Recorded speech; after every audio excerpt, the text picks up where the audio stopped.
Olá, bem-vinda, bem-vindo ao Tribuna Livre. O programa traz à tona cenários que vencedores destas eleições vão encontrar na gestão dos governos a partir de 2023. E um dos principais desafios é diminuir as desigualdades. Nosso país é um dos mais desiguais do planeta, com taxas comparáveis às da África e do Oriente Médio. E a pandemia agravou ainda mais a distância entre ricos e pobres. Segundo o IBGE, 47 milhões de brasileiros terminaram 2021 na pobreza, o maior percentual em 10 anos. Parte dos que perderam trabalho e renda na pandemia entraram na linha da extrema pobreza, onde o dia a dia é marcado pela insegurança alimentar, com alimentos de baixa qualidade nutricional ou mesmo falta de comida. E 14% da população em Minas está vivendo dessa forma. Então eu te convido a fazer uma reflexão. Quais caminhos sociais e econômicos devem ser adotados para reduzirmos as desigualdades? Participa do programa conosco o professor José Luiz Portela Pereira, que é doutor em História Econômica, pesquisador do Instituto de Estudos Avançados da USP. Professor, muito obrigada pela presença no Tribuna Livre. Bom, detalhando um pouco mais os dados sobre a desigualdade, segundo o relatório sobre desigualdades mundiais, publicado em 2022, no Brasil, os 10% mais ricos concentram 59% da renda total, enquanto a metade mais pobre da população ganha só 10% da renda. Então, eu te pergunto, professor, dá para comparar as desigualdades do Brasil com a de outras nações ou nós temos algumas peculiaridades? Cumprimento a todos aí de Minas Gerais, muito obrigado aí pelo convite. Não é bom a gente comparar, porque tem muitas circunstâncias, e principalmente circunstâncias históricas e econômicas, que impedem assim de você fazer uma comparação correta, e isso pode levar ao risco de você fazer comparação indevida. Mas, se você pensar no absoluto, no todo, a desigualdade no Brasil ela é muito maior do que quase todos os países, né? E ela é assim bastante cruel, porque ela é, ao mesmo tempo que reconhecida, ela é ignorada pela elite econômica e política que governa um país. Essa é a verdade. E pela sociedade também. Às vezes se indigna, reconhece totalmente, acho que não tem ninguém que diga que o Brasil seja um país igualitário, mas ela não atua para diminuir essa desigualdade. O senhor está dizendo que a sociedade e a classe política negligenciam de certa forma? Negligenciam de uma forma muito significativa e, como eu disse, cruel. É possível você eliminar a extrema pobreza, né, que é o primeiro corte da pobreza, né, que a gente pode falar que é mais ou menos R$ 300 de renda per capita mês, você pode eliminar isso em 4 anos. Acontece que é possível, mas não é simples. E é esse que é o grande desafio, e isso só aconteceria se o Brasil tivesse isso como prioridade de governo. Nenhum candidato colocou isso de candidato como prioridade de governo, nenhum. Coloca como uma coisa importante no discurso. Depois, quando passa para os planos, a maioria não são planos que dão esse salto. Quem mais chegou adiante de implantar uma estrutura, só para ter uma referência, foi, na minha opinião, inclusive no meu curso eu dou isso, o maior presidente da história do Brasil, que foi Juscelino Kubitschek, mineiro. Ele deu um avanço instituindo, com o programa de metas, os 50 anos em 5 no Brasil.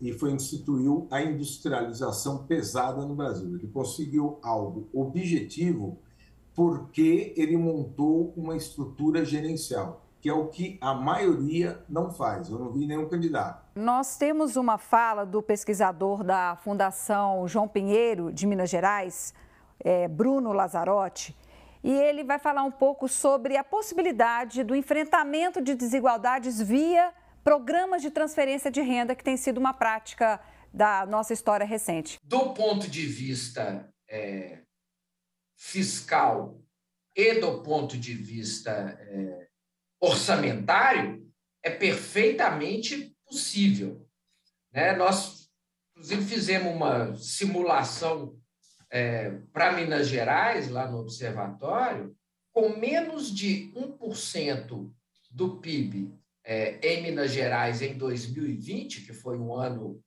né, de PIB retraído, né, e gastos também, seria possível, né, o Estado reduzir a pobreza extrema de Minas Gerais a menos da metade.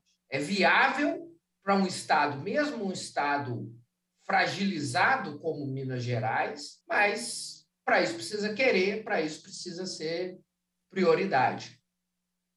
Professor José Luiz, os programas de transferência de renda, eles têm limitações para reduzir a desigualdade? Eu concordo totalmente com o que o professor aí falou, mas prioridade não é só vontade política, porque nós acostumamos nas políticas públicas achar que vontade política é o suficiente. Eu quero realmente acabar com a pobreza. Em primeiro lugar, não existe vontade política no Brasil. Essa é a maior denúncia que eu posso fazer aqui para acabar com a desigualdade.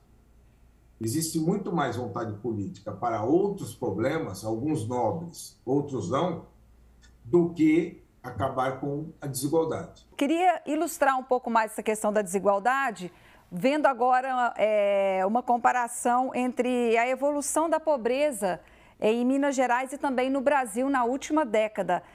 Esses dados fazem parte da pesquisa do professor Bruno Lazzarotti, da Fundação João Pinheiro. Minas é um estado síntese do país, não apenas economicamente, não apenas do ponto de vista político, mas também do ponto de vista social. O movimento, né, seja da pobreza, seja da desigualdade, geralmente em Minas Gerais é muito parecido com o do Brasil. O extrema pobreza vinha se reduzindo sistematicamente, aceleradamente até 2014. Ela tem um grande aumento entre 2015 e 2016, e aí começa a andar de lado, vamos dizer assim, né? A renda ir se recuperando lentamente até 2018 ali, e aí você tem a pandemia. A gente inicia 2021 já com uma taxa de extrema pobreza próxima de 10 anos anteriores, próximo de 2012, 2011. Além de questões históricas, nós temos outros desafios mais recentes, entre eles a pandemia, que fez a desigualdade aumentar no Brasil. Quais seriam as soluções nesse sentido? Em primeiro lugar, né, é colocar como prioridade, o que significaria que, além de você ter um programa específico que deveria ser comandado pela Presidência da República, como foi o programa de metas do Juscelino, você deveria ter em cada ministério, que abrange várias áreas, 3 programas específicos de combate à desigualdade. Um de curto prazo, para implantar em 6 meses, outro de médio prazo, para implantar em 2 anos, e outro de longo prazo, que se implantaria em 3 anos e meio, que é quando começa um novo ciclo eleitoral. E aí as coisas param, até por motivos legais, você não pode fazer certas transferências e tal.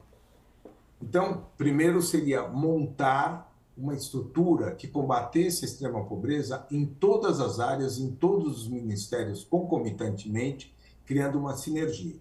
Levar isso para os níveis estadual e municipal. Os municípios deveriam ter, até sendo premiados com alguns repasses, pelo menos um programa de combate à extrema pobreza, cada um de acordo com a sua especificidade.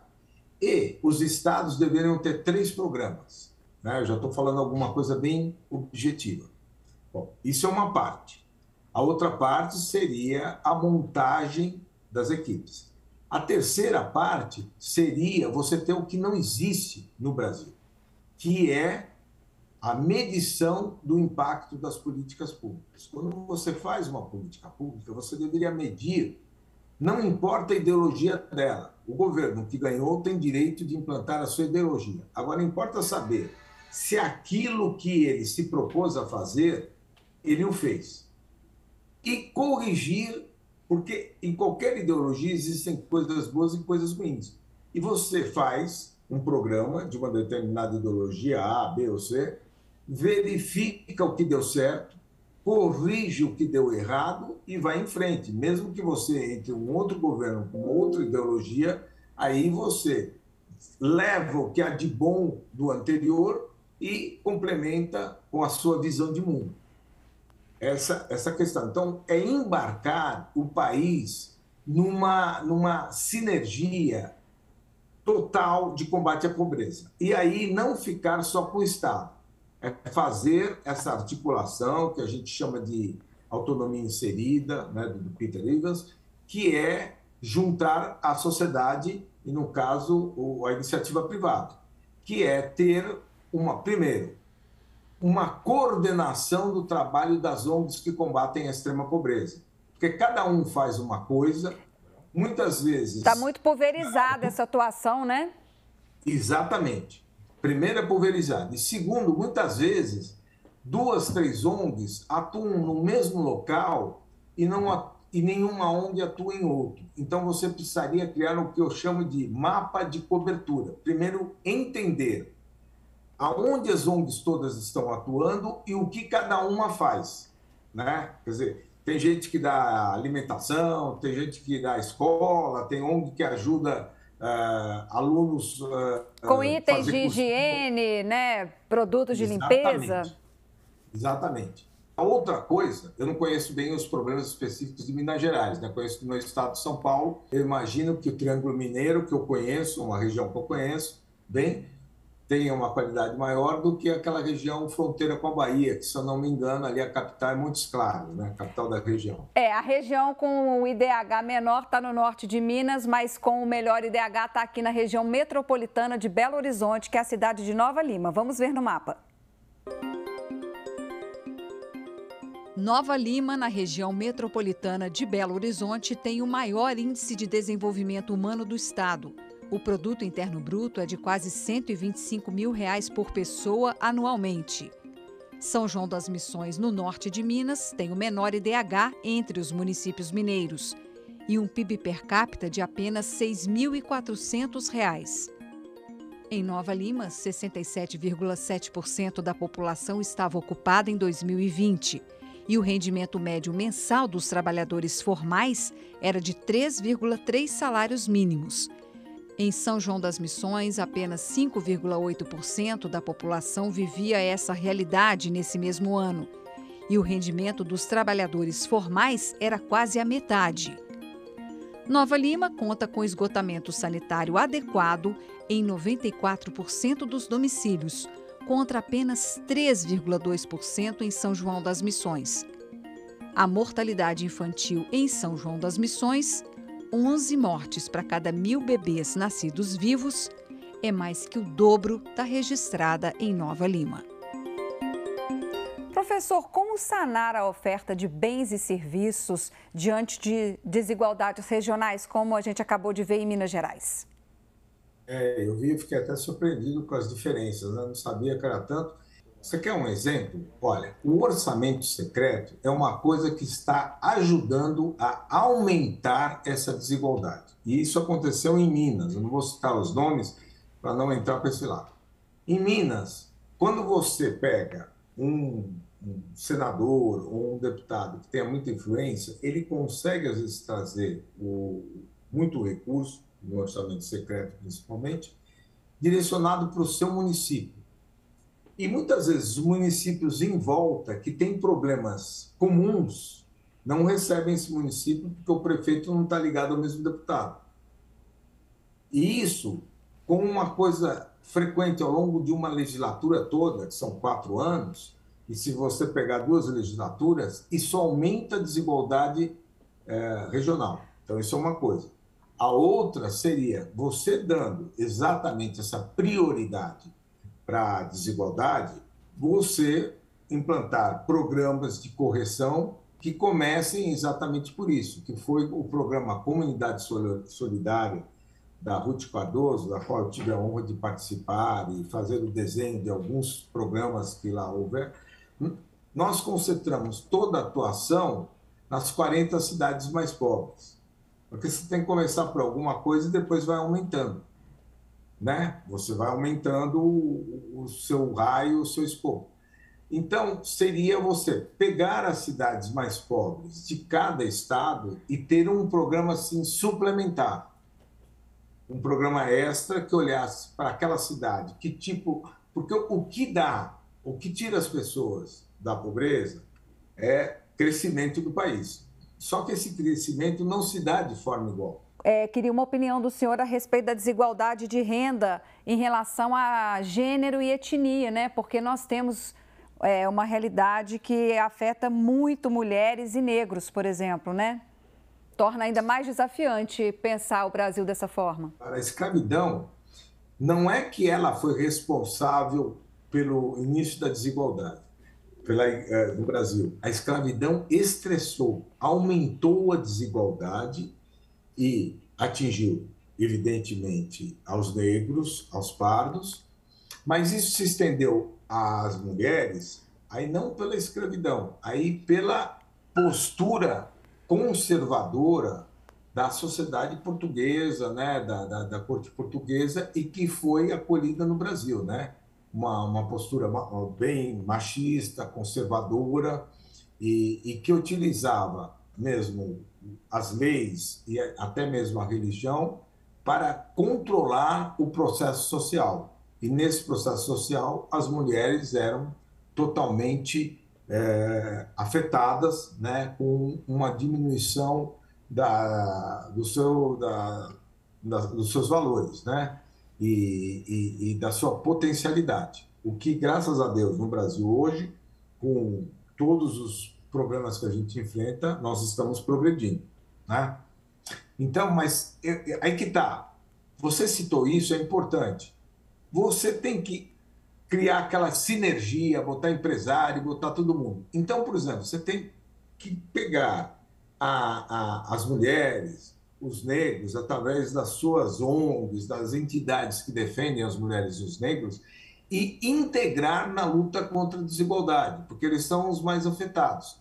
Integrar na ação e integrar no público-alvo. Então, eles têm que estar mais presentes, por exemplo, por meio dessas ONGs, na agenda pública. Durante a pandemia, um dos setores que foi mais afetado foi a educação. E nós vamos ouvir agora o professor Adriano Senkiewiczs, que é doutor em educação pela Universidade de São Paulo, pesquisador do Instituto Nacional de Estudos e Pesquisas Educacionais Anísio Teixeira, o INEP. Ele falou conosco sobre como a desigualdade socioeconômica impacta a organização do sistema educacional e a trajetória dos estudantes. O nível socioeconômico familiar, quer dizer, a renda que um domicílio tem, a escolaridade dos pais, entre outros fatores que condicionam um melhor ou pior aproveitamento das oportunidades educacionais, além também de maior acesso à cultura formal, tem um impacto no aprendizado dos alunos e é um dos fatores que explicam em torno de 70% das desigualdades educacionais. A maior parte delas mesmo decorre da origem social dos estudantes. E isso tanto na educação básica, que vai condicionar que estudantes de diferentes origens sociais tenham trajetórias mais regulares, tenham menos ocorrência de indisciplina ou de episódios de reprovação e abandono, assim como uma aquisição mais sólida dos conhecimentos curriculares que a escola espera, e também no acesso à educação superior, já que o acesso a graduação especificamente é bastante dependente do desempenho, sobretudo nas universidades públicas. Um estudante que termina a educação básica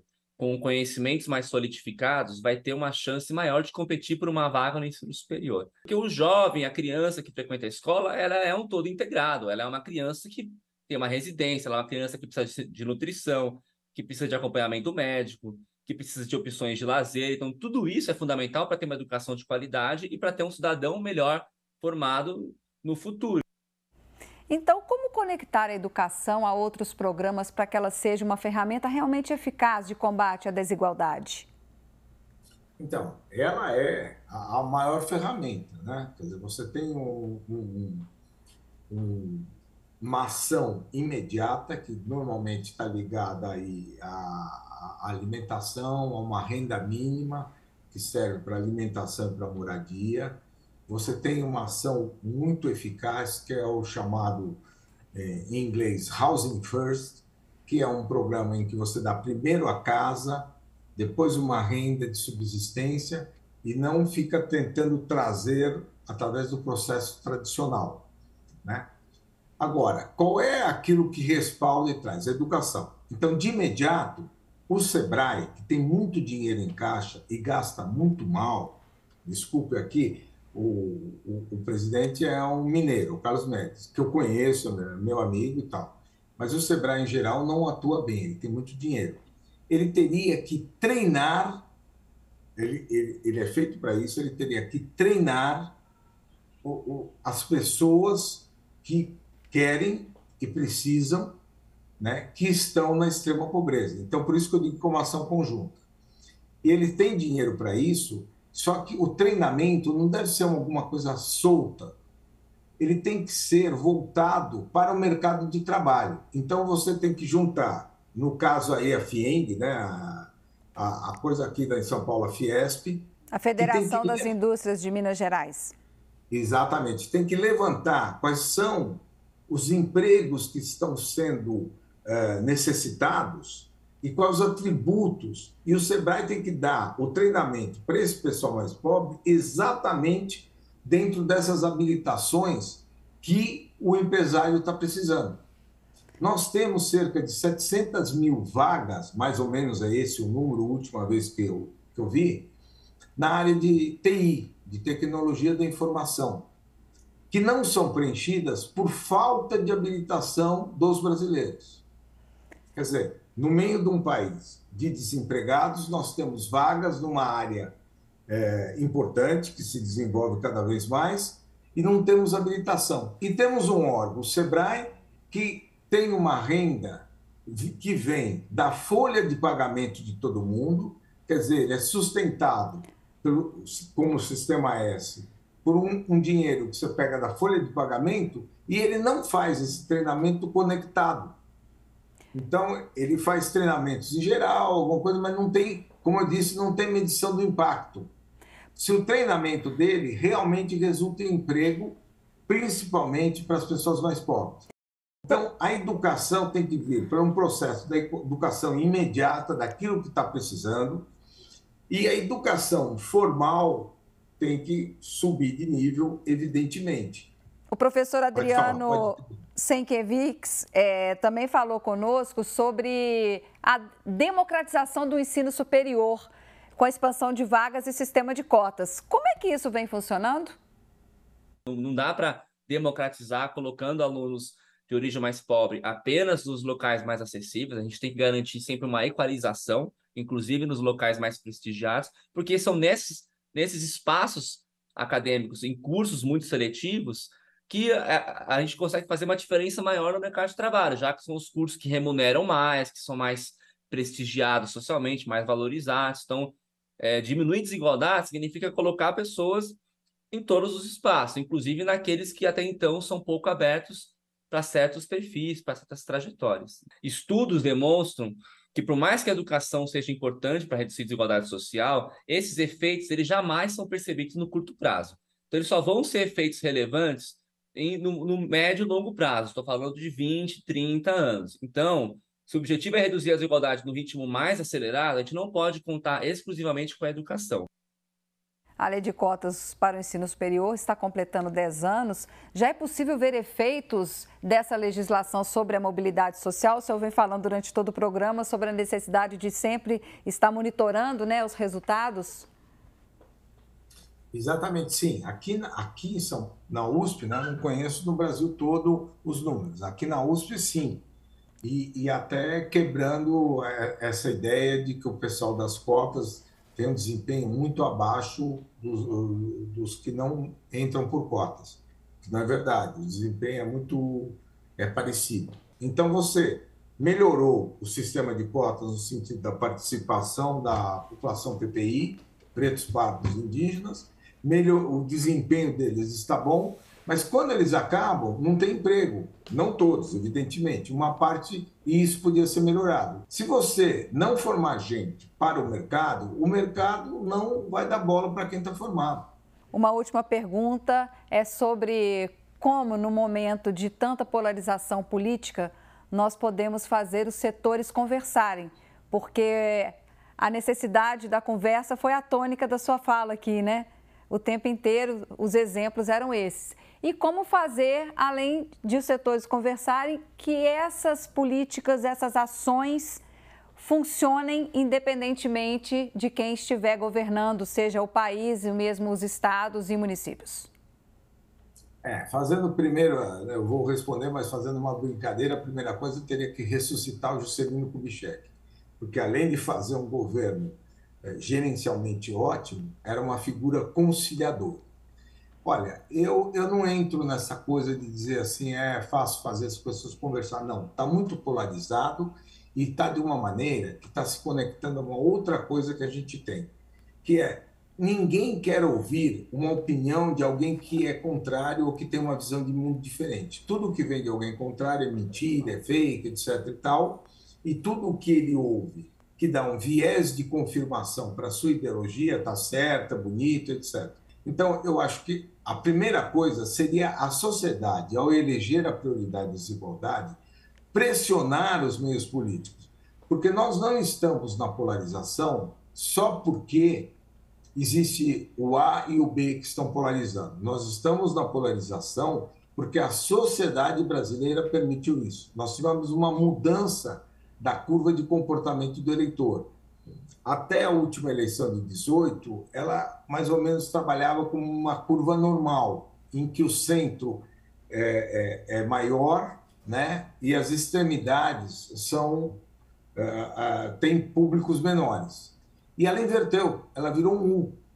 Ela tem nas extremidades mais gente e no centro menos gente. Então, isso foi um movimento da sociedade brasileira como um todo. Não, na verdade, essas pessoas A e B que polarizam, elas são consequências. Na verdade, um gerou o outro.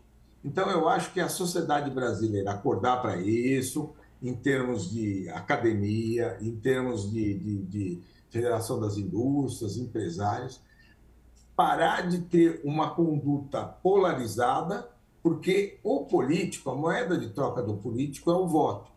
Se a sociedade não quer políticos polarizados ou que polarizem, eles virão políticos eleitos que não são polarizados. Então, acho que o grande problema é um problema político localizado na nossa sociedade que tem uma origem de violência na formação do Brasil, que parte da herança ibérica, de portugueses e espanhóis, parte foi acalentada aqui dentro mesmo, uma violência brutal que a gente viu não só na escravidão, mas vê até hoje, a gente vê coisas assim inimagináveis que a gente não supunha.